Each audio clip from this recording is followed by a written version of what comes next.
He or she who pays the piper calls the tune. This is as close as I could get to a piper. Sharon Horne-Ellstrom here, and our money-related idiom for the month of November is he who pays the piper calls the tune. Now, this is one of those idioms. It's also a proverb that's been around since the 17th century. It was first recorded in English in 1605 in English, and it's believed that it is tied to the Pied Piper of Hamelin. Remember that story about the Pied Piper who, to get revenge, to exact revenge on the community, he played his pipe and he had all the children follow him away. Now, we're not sure what happened to the children in that story, but it probably wasn't anything good when he lured them away as an act of revenge. So what does this mean today? This means that the person who's got the money bag and is paying the expenses of something is the one that gets to decide the rules or the regulations or the way the money is spent, the way it's handled, the way the project is done. I think a lot in terms of companies that do studies or hire consultants to do work for them. They get to dictate what they want the outcomes to be, what they want to be the results of the expenses that they pay. We do this in our businesses all the time. We hire specialists and consultants to do specific tasks for us, and as part of that, we get to dictate the scope of the work, what they do, how much they do, when we want it done by, etc. It reminds me of different industries that have supposedly scientific studies done in order to prove, I think, thinking pharmaceutical industry or the food industry or OSHA, that have companies that actually pay to do the research that determines whether they get approvals or not through the government. Now, the government is the only example that I can think of people who make the rules that don't actually pay the price. A lot of times they don't even follow those same rules. But that's a topic for another day.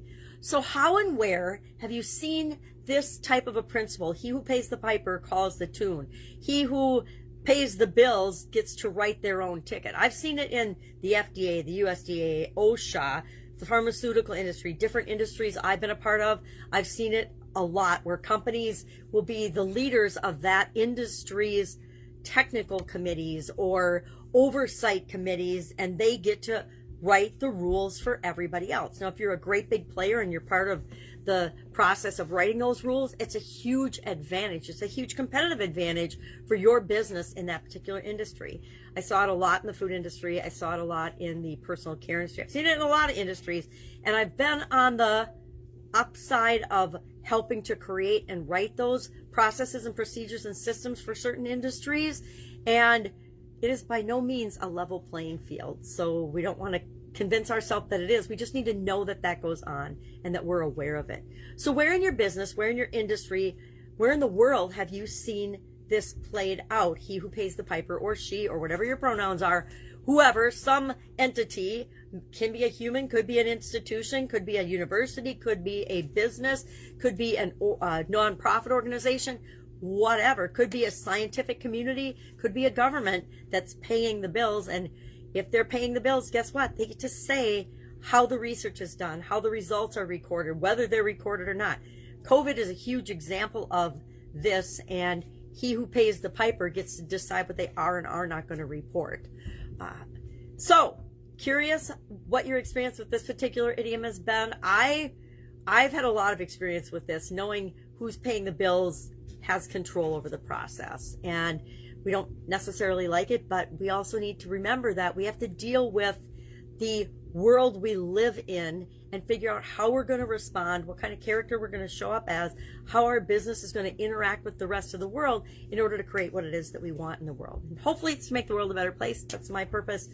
Most of the people I talk to and all the people I work with, that's their overarching intent and purpose as well. Otherwise, somebody else can help them, right? I'm just helping people that want to change the world in a positive way. Any questions, you can direct message me on this particular video if you happen to be on Facebook, Supersize Your Business page. Otherwise, if you have questions, concerns, comments, you can share them below, or you can Google me and find me on the internet, and I can answer your questions to the best of my ability.